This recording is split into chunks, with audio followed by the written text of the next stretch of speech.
Sangareddy municipality 34వ వార్డులో తీవ్ర ఉద్రిక్త పరిస్థితి చోటు చేసుకుంది. ఇక సీఐ కాంగ్రెస్ అభ్యర్థి గల్లా పట్టుకున్నారన్న సమాచారంతో Congress working president Jaggareddy polling బూత్కు చేరుకున్నారు. పోలింగ్ ఆపేస్తా అంటూ పోలింగ్ బూత్లోకి చొచ్చుకెళ్లారు. పోలీసులు జగ్గారెడ్డి మధ్య తీవ్ర వాగ్వాదం తోపులాట చోటు చేసుకుంది. ఘటనా స్థలానికి భారీగా కాంగ్రెస్ నాయకులు చేరుకున్నారు. ఇదే అంశానికి సంబంధించి ఎక్స్క్లూజివ్ ఫీల్డ్ రిపోర్ట్ మా కరెస్పాండెంట్ అజీం అందిస్తారు. అజీం, సంగారెడ్డి నియోజకవర్గంలో మున్సిపాలిటీ ఎన్నికల సందర్భంగా ఉద్రిక్త పరిస్థితి నెలకొంది. ఏదైతే సంగారెడ్డి జిల్లా అలాగే సంగారెడ్డి నియోజకవర్గంలోని సదాశివపేట మున్సిపాలిటీ 34వ వార్డులో ఏదైతే ఈ ఉద్రిక్త పరిస్థితి చోటు చేసుకుంది. 34వ వార్డు కాంగ్రెస్ అభ్యర్థి అయినటువంటి అడ్డు ఏదైతే ఎన్నికలకు సంబంధించినటువంటి ప్రక్రియను పరిశీలిస్తున్నటువంటి సమయంలో అక్కడ ఉన్నటువంటి సీఐ కాంగ్రెస్ అభ్యర్థి అయినటువంటి అడ్డు గల్లా పట్టుకున్నారని చెప్పి విషయం తెలియగానే మాజీ MLA TPCC working president Jaggareddy హుటాహుటిన ఏదైతే పోలింగ్ కేంద్రం వద్దకి చేరుకున్నారు. అక్కడ పోలీసులతో తీవ్ర వాగ్వాదం చేస్తున్నారు. అసలు సీఐ ఎవరు, గల్లా పట్టుకోవడానికి ఏం హక్కు ఉంది, ఖచ్చితంగా బయటికి రావాలి సీఐ అని చెప్పుకుంటూ కూడా జగ్గారెడ్డి అక్కడ పెద్ద ఎత్తున ఏదైతే పోలీసులతో వాగ్వాదం దిగారు. పోలీసులు కూడా సర్ది చెప్పే ప్రయత్నం కూడా చేశారు. కానీ అయినా జగ్గారెడ్డి వినలేదు. ఖచ్చితంగా తన పైన కేసు పెట్టుకుంటే పెట్టుకోండి, కానీ తాను వినేది లేదు. ఒక అభ్యర్థి, కాంగ్రెస్ అభ్యర్థి అయినటువంటి గల్లా ఎలా పట్టుకుంటారు, రిగ్గింగ్ జరుగుతుందని చెప్పి లోపల మా అభ్యర్థి తెలుసుకొని రిగ్గింగ్ జరుగుతుందనే విషయాన్ని పోలీసుకి చెప్పినటువంటి సందర్భంలో సీఐ ఆ విషయాన్ని పట్టించుకోకుండా సీఐ నేరుగా అభ్యర్థి గలానే పట్టుకొని బయటికి పంపించడం ఏంటి. ఒకవేళ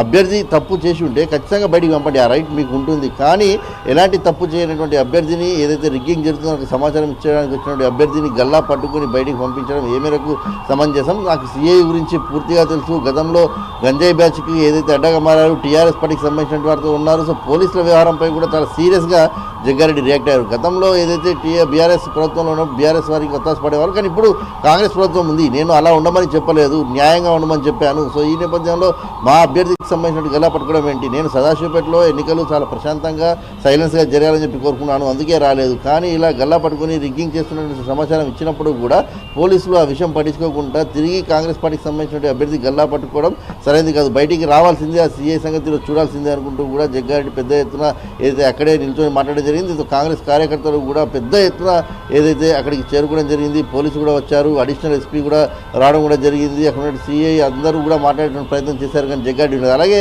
అక్కడ సీఐతో పాటు కూడా హోంగార్డ్ కూడా కొంత దురుసుగా ప్రవర్తించినట్టు తెలిసింది. ఈ నేపథ్యంలో హోంగార్డ్పై కూడా తీవ్రమైనటువంటి విమర్శలు చేశారు. చూసుకుందాం, డ్రెస్ తీసేసి అని చెప్పినటువంటి వ్యాఖ్యల్ని కూడా జగ్గారెడ్డి చేసినట్టు ఏదైనా చాలా స్పష్టంగా మాట్లాడిన వీడియోలో చాలా క్లారిటీగా తెలుస్తుంది. సో ఈ నేపథ్యంలోనే అక్కడ పెద్ద ఎత్తున ఉద్రిక్త వాతావరణం చోటు చేసుకుంది. చాలాసేపు కూడా గందరగోళమైన పరిస్థితి, ఉద్రిక్తమైన పరిస్థితి నెలకొంది. మనం చూసాం ఈ ఎలక్షన్ పీరియడ్ అంతా కూడా. మనం నిన్న జగ్గారెడ్డిపై కూడా ఏదైతే కేసు కూడా నమోదవడం కూడా జరిగింది. ఎలక్షన్ కోడ్ సమయంలో ఏదైతే పైసలు పంచారని చెప్పి ఏదైతే ఒక టీషర్ట్ దగ్గర సహజంగా కూడా జగ్గారెడ్డికి అక్కడ ఏదైతే అంటే పైసలు పంచడం అలవాటు ఉంటుంది. ఎక్కడైతే టీ తాగడానికి వెళ్తారో అక్కడ ఎవరైనా వస్తే కూడా ఇచ్చే అలవాటు ఉంటుంది. సో ఈ సందర్భంలో జరిగిన వాళ్ళు చెప్పుకుంటూ వచ్చినప్పుడు కూడా కేసు నమోదైంది. సో ఈ రోజు చూసుకున్నైతే పరిస్థితి చాలా ఉద్రిక్తమైన పరిస్థితి అక్కడ సంగారెడ్డి మున్సిపాలిటీ ఎన్నికల సందర్భంగా చోటు చేసుకోవడం కూడా జరిగింది. సో గతంలో కూడా ఏదైతే జగ్గారెడ్డి మొదటిసారి మున్సిపల్ ఎన్నికల్లో నిలుచున్నప్పుడు కూడా ఇలాంటి పరిస్థితి చోటు చేసుకుంది. సో మళ్ళీ ఇప్పుడే చేసుకుంది. సో 26 ఏళ్ళ తర్వాతే నేను పోలింగ్ బూత్కి వచ్చాను. 26 ఏళ్ళ క్రితం నేను పోలింగ్ బూత్కు ఏదైతే వచ్చానో మళ్ళీ ఈ 26 ఏళ్ళ తర్వాతనే ఈరోజు పోలింగ్ బూత్ కేంద్రానికి రావాల్సి వచ్చింది. పోలింగ్ బూత్ కేంద్రానికి సహజంగా నేను రాను, కానీ అలాంటి సందర్భంలో జగ్గారెడ్డి పోలీస్ బూత్ రప్పించారు, సీఐతో తప్పు చేశారు కాబట్టి ఖచ్చితంగా తగిన చర్యలు తీసుకోవాలి. ఆ పోలీస్పై, సీఐపై, అలాగే హోంగార్డ్పై ఖచ్చితంగా తగిన చర్యలు తీసుకోవాలని చెప్పి అయితే ఏదైతే పెద్ద ఎత్తున పట్టుపట్టడం కూడా జరిగింది. సో పోలీసులు అయితే మాట్లాడే ప్రయత్నం చేశారు, జయించే ప్రయత్నం చేశారు. సో ఖచ్చితంగా దాని తప్పులుంటే దానిపై చర్యలు తీసుకుని చెప్పుకునే ప్రయత్నం చేశారు, కానీ జగ్గారెడ్డి మాత్రం వినేదే లేదు. ఖచ్చితంగా సీఐని బయటికి రప్పియాలి. సీఐ గురించి నాకు పూర్తి హిస్టరీ తెలుసు, గతంలో ఎవరెవరితో ఇలాంటి సంబంధాలు పెట్టుకున్నారు, ఏ బ్యాచ్తో సంబంధాలు పెట్టుకున్నారు, ఎవరికి కొమ్ము కాశారు, ఇలాంటి అన్ని అంశాలు తనకు తెలుసు అని చెప్పి కూడా చాలా పెద్ద ఎత్తున ఫైర్ అవుతూ కూడా జగ్గారెడ్డితో మాట్లాడడం జరిగింది. సో ప్రస్తుతానికి అయితే కొంతమేరకు పోలీసులు కంట్రోల్ సిచ్యువేషన్ తీసుకురాగలిగారు. సో ఎన్నికలు జరుగుతున్నాయి కాబట్టి సో ఒక దశలో అసలు ఎన్నికలు ఆపేస్తారంటూ కూడా సీఐ బయటికి రాకపోతే నేను ఖచ్చితంగా లోపలికి వెళ్తారని చెప్పి కూడా తన అభ్యర్థిని పట్టుకొని అలాగే కార్యకర్తలు పట్టుకొని జగ్గారెడ్డి లోపలికి వెళ్ళేటువంటి ప్రయత్నం కూడా చేశారు. సో ఈ మధ్యన పోలీసులు అడ్డుకోవడం జరిగింది. ఇద్దరి మధ్య తోపులాట, వాగ్వాదం కూడా జరిగిన పరిస్థితి మనకు కనిపిస్తుంది. మొత్తంగా హై టెన్షన్ వాతావరణం అయితే అక్కడ కనిపించింది. కానీ ఇప్పుడు కొద్దిసేపటి క్రితం నుంచి అయితే పోలీసు అండర్ కంట్రోల్ తెచ్చారు. కానీ ఎన్నికల తర్వాత కూడా నేను ఖచ్చితంగా వదిలిపెట్టాను, తనపై తగిన చర్యలు తీసుకోవాల్సిందే. బరిలో ఉన్నటువంటి అభ్యర్థిని ఎలా కాలర్ పట్టుకుంటారని చెప్పి కూడా ఏదైతే జగ్గారెడ్డి గట్టిగా నిలదీసిన పరిస్థితి అయితే మనకు కనిపిస్తుంది అక్కడ. అజయ్, దీన్ని అంటే పార్టీ ఏ విధంగా చూసే అవకాశాలు ఉన్నాయి? పోలీసుల చర్య, మరో పక్క ఈసీ ఏమైనా చర్యలు తీసుకునే అవకాశం ఉందా? గతంలో కూడా డబ్బులు పంచారనేటువంటి ఆరోపణల నేపథ్యంలో కూడా జగ్గారెడ్డిపై ఉన్నాయి. ఈ నేపథ్యంలో ఈ రోజు జరిగినటువంటి పరిణామాలపై ఈసీ ఏమైనా చర్యలు తీసుకునే అవకాశాలు ఉన్నాయి అనుకోవచ్చు? అజయ్, ఖచ్చితంగా ఏదైతే ఈసీకి కూడా ఏదైతే కాంగ్రెస్ పార్టీకి సంబంధించిన కార్యకర్తలు జిల్లా అధ్యక్షులు అందరూ కూడా ఏదైతే ఫిర్యాదు చేస్తామని చెప్తున్నారు. ఎందుకంటే అభ్యర్థికి పోలింగ్ బూత్ లోపలికి వెళ్ళేటువంటి ఏదైతే ఆస్కారం ఉంటుంది. సో ఈ నేపథ్యంలో వెళ్ళారు. సో అక్కడ రిగ్గింగ్ జరుగుతుందని తెలుసుకున్నటువంటి అభ్యర్థి సిఐకి చెప్పినప్పుడు ఆ రిగ్గింగ్ ఆపేటువంటి ప్రయత్నం చేయాలి, దానికి సంబంధించినటువంటి ఏర్పాట్లు కావచ్చు, పై అధికారులు కావచ్చు చెప్పేటువంటి ప్రయత్నం చేయాలి. కానీ అలా చేయకుండా తిరిగి కాంగ్రెస్ పార్టీ అభ్యర్థికి సంబంధించిన గల్లా పట్టుకోవడంపై ఖచ్చితంగా కాంగ్రెస్ పార్టీకి సంబంధించిన పార్టీ నేతలందరూ కూడా పెద్ద ఎత్తున సీరియస్ అవుతున్నారు. దీనికి సంబంధించి ఈసీకి పోలీసులపై ఫిర్యాదు చేయాలని చెప్పి కూడా భావిస్తున్నారు. సో ఇదంతా గతం నుంచి కూడా వారు కొంతమంది ఎవరైతే ఉన్నారో వాళ్ళు పార్టీలకు పనిచేసుకుంటూ వచ్చారు. సో ఇంకా పార్టీలకు పనిచేసుకునే అలవాటు వారు మానుకోలేదు అని చెప్పి కూడా విమర్శలు చేస్తున్నారు. సో ఈ నేపథ్యంలో ఈ రోజు జరిగిన సంఘటన చాలా సీరియస్గా తీసుకొని అటు సిఐపై హోంగార్డ్పై ఏదైతే ఈసీకి కంప్లైంట్ రాయాలని చెప్పి కూడా ఆ పార్టీకి సంబంధించిన నేతలు జిల్లా నేతలు అందరూ అయితే ఇప్పటికే డిసైడ్ అయ్యారు. సో ఈసీ కూడా అలాంటిది ఏమంటే ఖచ్చితంగా చర్యలు తీసుకునే అవకాశం కూడా ఉంటుంది. సో మనం చూసాం నిన్న జగ్గారెడ్డి కూడా ఇటీవల పైసలు పంచుతున్నటువంటి సమయంలో కూడా పోలీసులు అక్కడ అడ్డుకొని పంచుతున్నారు. కాబట్టి తనపై కూడా ఏదైతే అప్పటి వరకు అక్కడి నుంచి వెళ్ళిపోమన్నారు, తర్వాత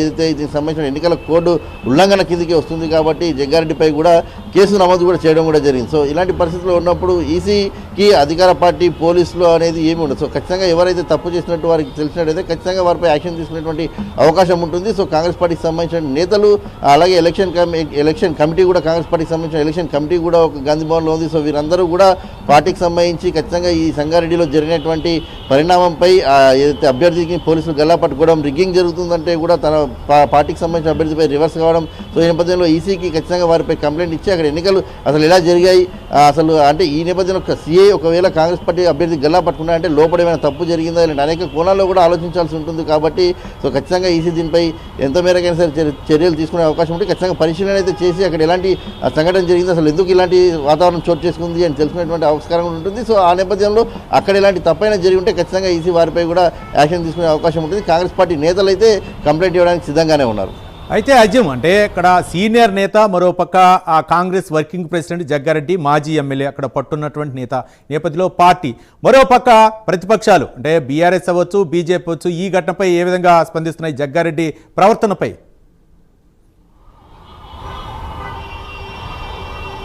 కాంగ్రెస్ పార్టీకి సీనియర్ నేత సంగారెడ్డిలో జగ్గారెడ్డి ఏదైతే మొదటి నుంచి కూడా మనం చూసినట్లయితే మున్సిపాలిటీ నుంచే ఏదైతే వచ్చారు వార్డు మెంబర్గా గెలిచి మున్సిపల్ చైర్మన్గా ఎన్నికయ్యి 2004లో ఏదైతే ఎమ్మెల్యేగా గెలిచి ఏదైతే ఇప్పటి వరకు కూడా కంటిన్యూ అవుతున్నారు. సో 3 సార్లు ఎమ్మెల్యేగా గెలిచారు. ప్రస్తుతం 2 సార్లు ఎమ్మెల్యేగా ఓడిపోవడం కూడా జరిగింది. ప్రభుత్వ విప్గా కూడా పనిచేశారు. ప్రస్తుతం పార్టీ వర్కింగ్ ప్రెసిడెంట్గా కూడా పనిచేస్తున్నారు. సో ఈ నేపథ్యంలో జగ్గారెడ్డికి సంబంధించినటువంటి నియోజకవర్గంలోనే ఇలాంటి పరిస్థితి నెలకొంది అంటే కూడా పలు చోట్ల కూడా కొన్ని సంఘటనలు జరిగాయి. సో ఈ నేపథ్యంలో కాంగ్రెస్ పార్టీ వీటన్నిటిపై కూడా ఫోకస్ చేస్తుంది. ఎక్కడ ఎలాంటి సంఘటనలు జరిగాయి, సో అక్కడ జరిగిన పరిస్థితికి కారణాలు ఏంటి, ఇవన్నీ తెలుసుకునే ప్రయత్నం చేస్తున్నాయి. సో దీంతో పాటు ప్రధానంగా కూడా సంగారెడ్డి జిల్లాకు సంబంధించి జరిగినటువంటి మున్సిపాలిటీ, సదాశివపేట మున్సిపాలిటీ, సంగారెడ్డి మున్సిపాలిటీలో జరిగినటువంటి ఏవైతే అవకతవకలు ఉన్నాయో, ఏదైతే దీనికి సంబంధించి ఈరోజు జరిగినటువంటి ఘటనలు ఉన్నాయో, దీనికి సంబంధించిన పూర్తి స్థాయి బాధ్యతను కూడా కాంగ్రెస్ పార్టీ కూడా తీసుకొని దానికి సంబంధించిన పూర్తి స్థాయి కేసు స్టడీ చేసి కూడా వారు ఏదైతే కంప్లైంట్ చేయడానికి ఈసీకి సిద్ధమవుతున్నారు. మరోవైపు జగ్గారెడ్డి విషయంలో కూడా జరిగింది ఏదైతే ఉందో అంటే తనపై ఏదైతే పోలీసులు ఏదైతే ఈ ఎన్నికల కోడ్ నిబంధన ఉన్నటువంటి నేపథ్యంలో డబ్బులు పంచారంటూ ఏదైతే కేసు పెట్టారో దానిపై కూడా ఈసీ కూడా పరిశీలన కేసు అయితే నమోదు చేసింది. కానీ ఈసీ జగ్గారెడ్డికి ఉన్నటువంటి అలవాటు గురించి అందరికీ తెలిసినటువంటి విషయమే. సో జగ్గారెడ్డి ఎక్కడికైనా వెళ్తే ఎలా పైసలు ఇస్తారనే విషయం అందరికీ తెలిసిందే. సో కానీ దానికి సంబంధించి ఎన్నికల కోడ్ కూడా ఉంది. ఆ ఎన్నికల కోడ్ని కూడా దృష్టిలో పెట్టుకోవాలి. సో ఎన్నికల కోడ్ని దృష్టిలో పెట్టుకొని మర్చిపోయారా, లేకపోతే ఎలా ఇచ్చారు, సో ఆ సందర్భంలో టీ హోటల్లో ఎలా ఇచ్చారు, ఇలాంటి అనేక కోణాల్లో కూడా అటు ఈసీ కానీ ఇటు పోలీసులు కానీ అలాగే ఇటు పార్టీ కానీ ఇవన్నీ కూడా పరిశీలిస్తుంది. కాబట్టి అన్ని పరిశీలన చేసి అన్ని కోణాల్లో దీనికి సంబంధించినటువంటి దర్యాప్తు కావచ్చు అంతా చేసి కూడా దీనిపై ఇటు మున్సిపాలిటీలో జరిగిన గొడవపై కావచ్చు, జగ్గారెడ్డిపై జరిగిన ఇష్యూపై కావచ్చు, అటు పార్టీ కూడా సీరియస్గానే దీనిపై జరిగిన మున్సిపాలిటీ ఎన్నికల్లో సీరియస్గా యాక్షన్ తీసుకుని సీరియస్గానే దృష్టి పెట్టింది. సో అక్కడ జరుగుతున్న పరిణామాలపై కూడా పూర్తి స్థాయిలో కూడా పార్టీకి సంబంధించిన నేతలు కూడా అబ్జర్వర్లు కూడా అక్కడ ఉన్నారు కాబట్టి వారంతా కూడా దానిపై దృష్టి పెట్టి పార్టీకి కూడా చెప్పడం జరుగుతుంది. సో ఈసీ కూడా మరి జగ్గారెడ్డిపై ఎలక్షన్ కోడ్ ఉల్లంఘనను ఏదైతే ఉల్లంఘించినందుకు ఎలాంటి పరిణామాలు చోటు చేస్తున్న విషయం కూడా మనకు తెలియాలంటే కూడా మరికొందరు 2-3 రోజులలో దీనికి సంబంధించిన పూర్తి స్థాయి క్లారిటీ వచ్చే అవకాశం ఉంటుంది. Right, thank you Azim.